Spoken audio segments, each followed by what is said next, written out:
principal contrafé. Chamam-se grandes navegações as expedições marítimas realizadas por europeus entre os séculos XV e XV1.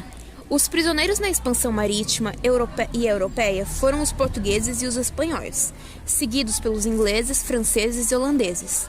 Diversos fatores possibilitaram as grandes navegações, como o aprimoramento das técnicas de navegação, a necessidade de metais preciosos e de se descobrir um novo caminho marítimo para as Índias. Por fim, não podemos esquecer os motivos religiosos, algo importantíssimo naquela época. Deste modo, os europeus também queriam expandir a fé cristã às novas terras. Resumo da história das grandes navegações. Com a tomada do Constantinopla pelos turcos em 1453, o comércio entre a Ásia e a Europa sofreu um abalo. Os produtos que ali chegavam aumentaram o preço devido aos impostos que os turcos passaram a cobrar dos europeus. Por isso, comerciantes da Veneza e Genova, que monopolizavam o comércio marítimo, buscavam alternativas para chegar às Índias. Isto vinha ao encontro do projeto de expansão marítima de Portugal e do Reino de Castela.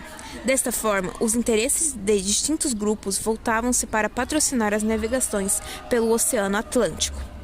A aliança do rei e a burguesia também contribuiu de maneira decisiva para a expansão comercial e marítima. Nesta época, num movimento histórico conhecido como absolutismo, o rei possuía prestígio, mas pouco poder e dinheiro. A burguesia tinha dinheiro, mas não tinha poder nem prestígio. Desta forma, rei e burguesia apoiaram e financiaram as expedições para a África, Ásia e a América, e assim alcançaram seus objetivos. Portugal foi o primeiro na realização de grandes viagens marítimas, voltando para o Atlântico e sem possibilidade de expandir-se na Península Ibérica. Os portugueses preferiam aventurar-se no mar Oceano. No início do século XV, Portugal tornou-se o centro dos estudos de navegação, através do estímulo do infante D. Henrique o Navegador. Este príncipe reunia em sua residência em Sagres, Algarve, navegadores, cosmógrafos, cartógrafos, mercadores e aventureiros a fim de ensinarem e aprenderem o segredo dos mares.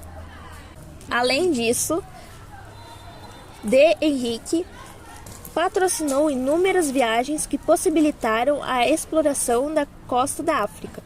As grandes navegações espanholas, segundo país europeu a se aventurar nas grandes navegações foi a Espanha, quase 80 anos depois de Portugal.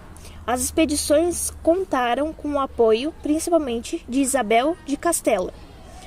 O navegante Cristóvão Colombo pensava ser possível atingir as Índias por outro caminho a oeste. Para isso, as caravelas deveriam abandonar a rota segura, que margeava a costa África e seguir pelo Oceano Aberto. Colombo pediu ajuda dos reis portugueses, mas foi rechaçado.